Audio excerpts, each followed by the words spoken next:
സങ്കീർത്തനങ്ങൾ 34 അധ്യായം 6 മുതലുള്ള വാക്യങ്ങൾ. ഈ എളിയവൻ നിലവിളിച്ചു, കർത്താവ് കേട്ടു, എല്ലാ കഷ്ടതകളിൽ നിന്നും അവനെ രക്ഷിക്കുകയും ചെയ്തു. ഈ വചനം ധ്യാനിച്ചുകൊണ്ട് ഈശോയിൽ വിശ്വസിച്ചുകൊണ്ട് നമ്മുടെ നിയോഗങ്ങളെയെല്ലാം ഈശോയുടെ കരങ്ങളിലേക്ക് സമർപ്പിക്കുക. കാരുണ്യവാനായ ഈശോയെ, ഞങ്ങളുടെ നിയോഗങ്ങളെല്ലാം അങ്ങയുടെ കരങ്ങളിലേക്ക് സമർപ്പിക്കുന്നു.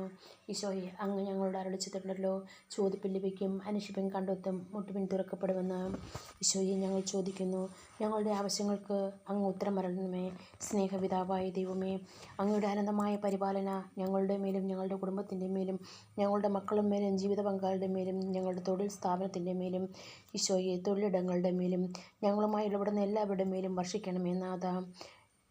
ഈശോയെ, അങ്ങ് ഞങ്ങളോട് സംസാരിക്കണമേ. ഈശോയെ, വചനത്തിലൂടെ അങ്ങ് ഞങ്ങളോട് സംസാരിക്കുമ്പോൾ വചനം അങ്ങയുടെ വാക്കാണല്ലോ ഈശോയെ. ആ സംസാരം കേൾക്കുവാൻ ഞങ്ങൾ ആഗ്രഹിക്കുന്നു. ഞങ്ങളുടെ നിയോഗങ്ങൾക്കുള്ള ഉത്തരം അങ്ങ് അരുളി ചെയ്താലും നാഥ.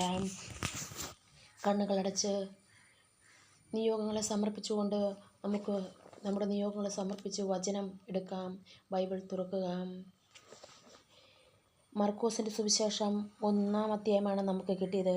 1-ാം അധ്യായത്തിൽ ഈശോ നമ്മോട് പറഞ്ഞിട്ടിരിക്കുന്ന വാക്ക്, ദൈവപിതാവായ യേശുക്രിസ്തുവിൻ്റെ സുവിശേഷത്തിൻ്റെ ആരംഭം. ഇതാ, നിനക്ക് മുൻപേ ഞാൻ എൻ്റെ ദൂതനെ അയക്കുന്നു. ഈ വചനം, ഈ ബൈബിളിൻ്റെ 1-ാം അധ്യായം നമുക്ക് വചനം ധ്യാനിച്ച് പ്രാർത്ഥിക്കുക. അത്ഭുതം ഉറപ്പാണ്. നമ്മുടെ നിയോഗങ്ങൾ സാധിച്ചു എന്നുള്ള ഉറച്ചമായ ഒരു ബൈബിൾ ഭാഗ്യമാണ് നമുക്ക് കിട്ടിയത്. ഈശോ നമ്മോട് സംസാരിക്കുന്നു, നിൻ്റെ ആവശ്യങ്ങൾ എന്നോട്